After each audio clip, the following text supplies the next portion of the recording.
شام الہدیٰ لاہور کا یہ سلسلہ شروع کیا ہے۔ غالباً آج یہ پہلی بار ہے کہ ہم 6 منٹ لیٹ اپنے اس اجتماع کی کارروائی شروع کر رہے ہیں۔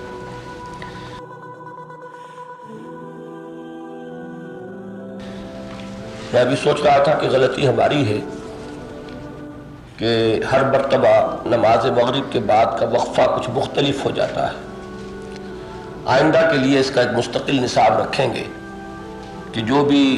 غروب شمس کا وقت ہو اس کے ٹھیک 1 گھنٹے بعد ہمارا یہ پروگرام شروع ہو، تاکہ مغرب کی نماز لوگ اپنی اپنی جگہوں پر ادا کر کے یہاں پہنچ سکیں۔ ظاہر بات ہے اس میں کچھ 2-4 ادھر کا تو ہو سکتا ہے، لیکن اس سے زائد فرق نہیں ہونا چاہیے۔ جیسا کہ آپ کے علم میں ہے، آج ہمیں سورہ منافقون کے مطالعے کے ذمہ نفاق کی حقیقت اور اس کے اقسام کو سمجھنا ہے۔ سب سے پہلے تو مصحف میں یہ سورہ مبارکہ جس مقام پر آئی ہے اس سے جو اہم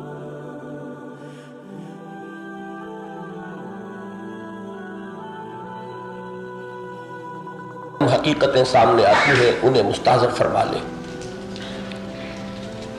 ہم نے اس سے پہلے سورہ صف اور سورہ جمعہ کا مطالعہ کیا ہے۔ یہ دونوں صورتیں کہ جن کے بارے میں میں نے عرض کیا کہ وہ قرآن حکیم کی صورتوں کے ایک نہایت حسین اور جمیل جوڑے کی شکل میں ہیں، 28ویں پارے میں متصلاً واقع ہوئی ہے۔ اس کے بعد جو جوڑا آ رہا ہے یعنی سورہ منافقون اور سورہ تغابن، ان کے مابین ربط یہ ہے کہ سورہ تغابن میں ایمان کی حقیقت اور ایمانیات ثلاثہ کی تعیین، پھر یہ کہ اس ایمان کے جو ثمرات اور اس کے جو نتائج نکلنے چاہیے اگر فی الواقع وہ ایمان کسی کے سینے میں ہو، کسی کا قلب اس سے منور ہو، تو اس کی شخصیت میں، اس کی سیرت میں، اس کے کردار میں، اس کے سوچنے کے انداز میں، اس کی اقدار ویلیو سٹرکچر میں، اس کے عائلی زندگی میں، اس کے رویے میں کیا نقشہ سامنے آنا چاہیے۔ تو ایمان اور اس کے ثمرات، یہ موضوع ہے سورہ تغابن کا۔ اس سے متصلاً قبل یہ سورہ مبارکہ ہے۔ اب یہ بات آپ جان لیجئے، اور میں سمجھتا ہوں کہ آپ کے پیش نظر ہوگی، صرف اس کا استحضار اس وقت درکار ہے کہ ایمان کے ضد یا اس کے اینٹونیم کی حیثیت سے 2 اصطلاحات سامنے آتی ہیں۔ ایمان کی ایک ضد ہے کفر، کھلم کھلا کفر۔ ایک شخص صاف انکار کر رہا ہے، یا وہ اللہ کو نہیں مانتا، یا توحید کو نہیں مانتا، یا نبوت و رسالت کو نہیں مانتا، یا نبوت و رسالت کو مانتا ہے محمد رسول اللہ کو نہیں مانتا صلی اللہ علیہ وسلم، یا وہ آخرت کو نہیں مانتا۔ تو ایک کھلم کھلا انکار جو بالکل ظاہر و باہر ہو اور جو قانوناً کافر قرار دیا جائے، ایک تو ایمان کی ضد یہ ہوئی، اور ایمان کی ایک ضد یہ نفاق ہے، یہ چھپا ہوا کفر ہے، یہ ظاہری نہیں ہے، اس پر کسی مفتی کا فتویٰ واقع نہیں ہو سکتا، کوئی جج جو ہے اس کی ججمنٹ نہیں دے سکتا، اس لیے کہ یہ چھپی ہوئی شے ہے، یہ سینے کے اندر ہے۔ تو ایمان کی ایک ضد ہے کفر اور ایمان کی ایک ضد ہے نفاق۔ یہ جو صورتیں ہیں جو سورہ حدید سے شروع ہو کر سورہ تحریم تک ایک سلسلہ ہے مدنی صورتوں کا، ان کے بارے میں بارہا میں نے عرض کیا ہے کہ ان میں روح سخن کفار کی طرف نہیں ہے، نہ مشرکین سے گفتگو ہے، نہ یہود سے، نہ نصارہ سے۔ ان صورتوں میں تمام تر گفتگو جو ہے وہ امت مسلمہ سے۔ امت مسلمہ مشتمل ہے قانونی مسلمانوں پر جو قانوناً مسلمان ہیں۔ اب جو قانوناً مسلمان ہیں ان کی باطنی کیفیتیں مختلف ہو سکتی ہیں۔ ایک وہ بھی شخص ہو سکتا ہے کہ جس کا ایمان بہت مضبوط ہو، بہت گہرا ہو۔ ایک ایسا بھی شخص ہو سکتا ہے کہ ایمان تو ہے لیکن اس کے اندر کمزوری ہو، ضعف ہو۔ ایک ایسا بھی شخص ہو سکتا ہے جس میں نفاق ہو۔ تو باطنی اعتبار سے جو شخص مسلمان ہے قانوناً اس کی متعدد کیفیات ممکن ہیں۔ اس اعتبار سے اس سلسلہ سور میں ایمان کی جو ضد زیر بحث آئی ہے وہ نفاق ہے۔ انشاءاللہ تعالی میرا ارادہ ہے کہ اگرچہ جس منتخب نصاب کا یہاں ہم سلسلے وار مطالعہ کر رہے ہیں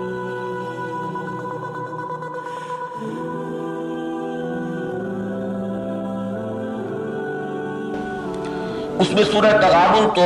اس کے دوسرے حصے سے متعلق ہے، ایمان کے مباحث۔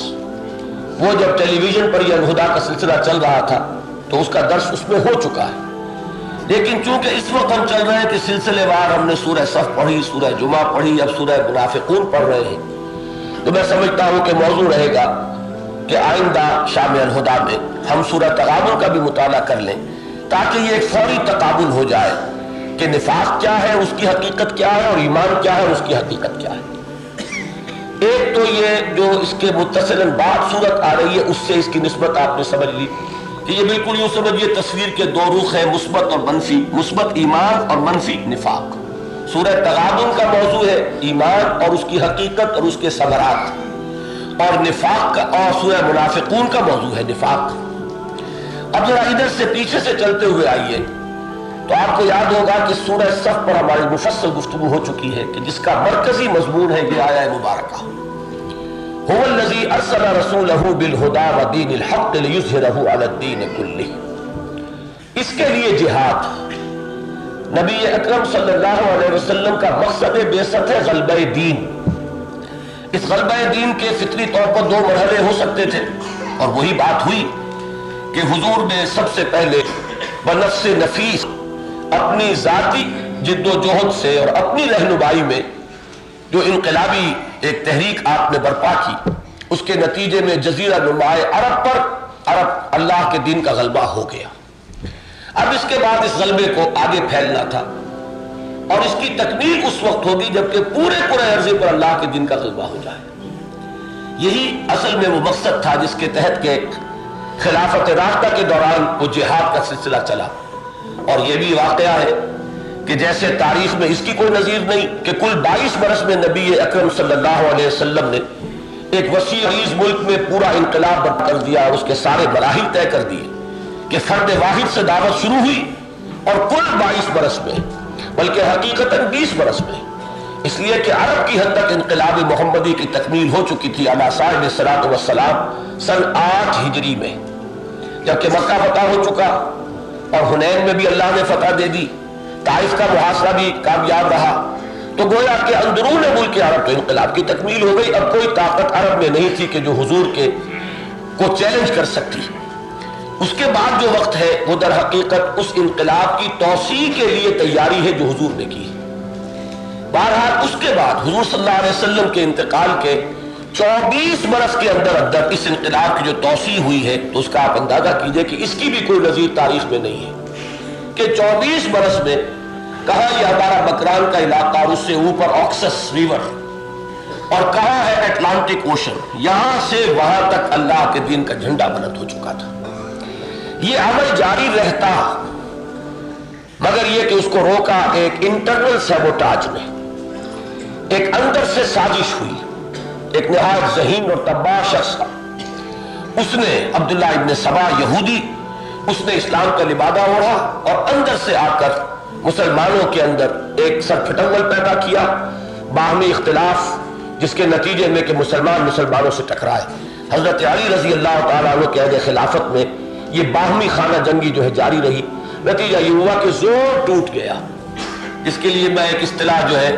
ڈرائیور حضرات کی استعمال کیا کرتا ہوں کہ گاڑی اگر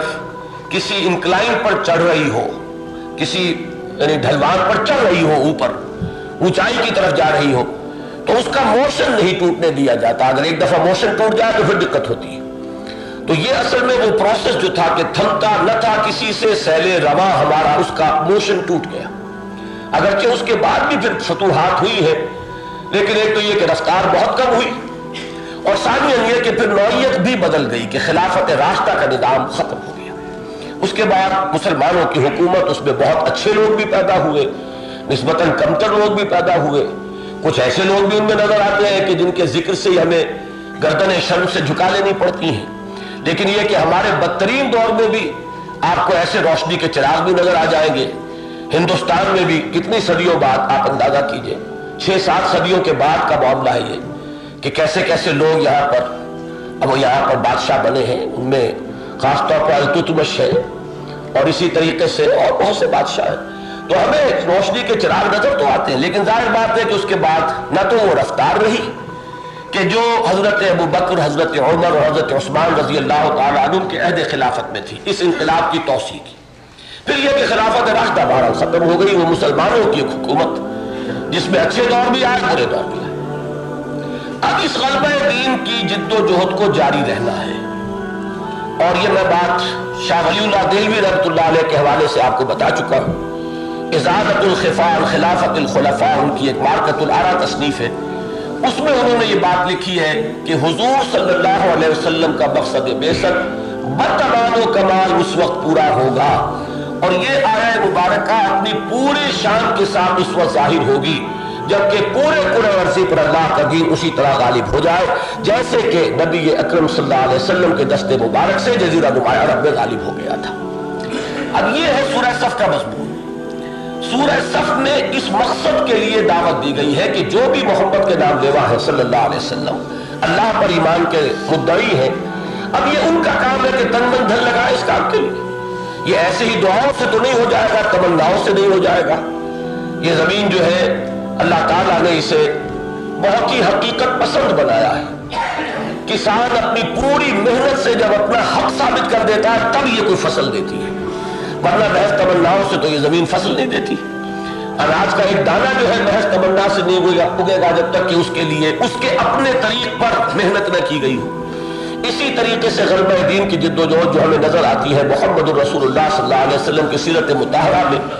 اسی کو اپنے لیے رہنما بنا کر اور اسی سے استنباط کرتے ہوئے، اسی نقش قدم پر چلنے کی کوشش کرتے ہوئے جب تک تن من دھن نہیں لگے گا وہ غلبہ دین کی منزل نہیں آئے گی۔ در حقیقت نفاق جو ہے وہ اس جہاد سے انحراف کا نتیجہ ہے۔ جو لوگ اس جد و جہد سے کترائیں گے، جی چرائیں گے، جو جان اور مال کو اللہ کی راہ میں صرف کرنے سے محروم رہیں گے، یہ لوگ ہیں کہ جن کے دلوں میں پھر یہ نفاق کا پودا جو ہے لگتا ہے۔ اس اعتبار سے سورہ صف، سورہ جمعہ، پھر سورہ منافقون آ گئی ہے تاکہ یہ اس ترتیب کی وجہ سے وہ حقیقت جو ہے پوری طرح واضح ہو جائے۔ سورہ جمعہ میں کیا تھا وہ یاد ہوگا آپ کو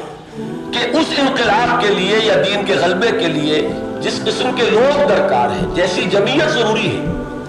جیسی حزب اللہ ہونی لازم ہے، اس کے لیے بنیادی طریقہ کار کیا ہے، وہ کیسے وجود میں آتی ہے،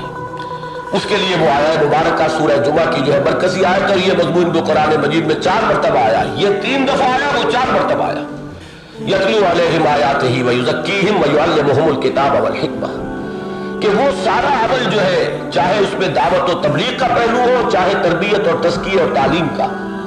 ان سب کے لیے مرکز و محور قرآن مجید ہے۔ اس ذریعے سے وہ حزب اللہ وجود میں آئے گی، وہ حزب اللہ جو ہے جد و جہد کرے گی، جہاد کرے گی، نظام باطل سے ٹکرائے گی، اس کے نتیجے میں دین کا غلبہ ہوگا۔ اور اگر اس سے جی چراؤ گے، کنی کتراؤ گے، تو اس کی سزا نقد جو ملے گی وہ نفاق ہے۔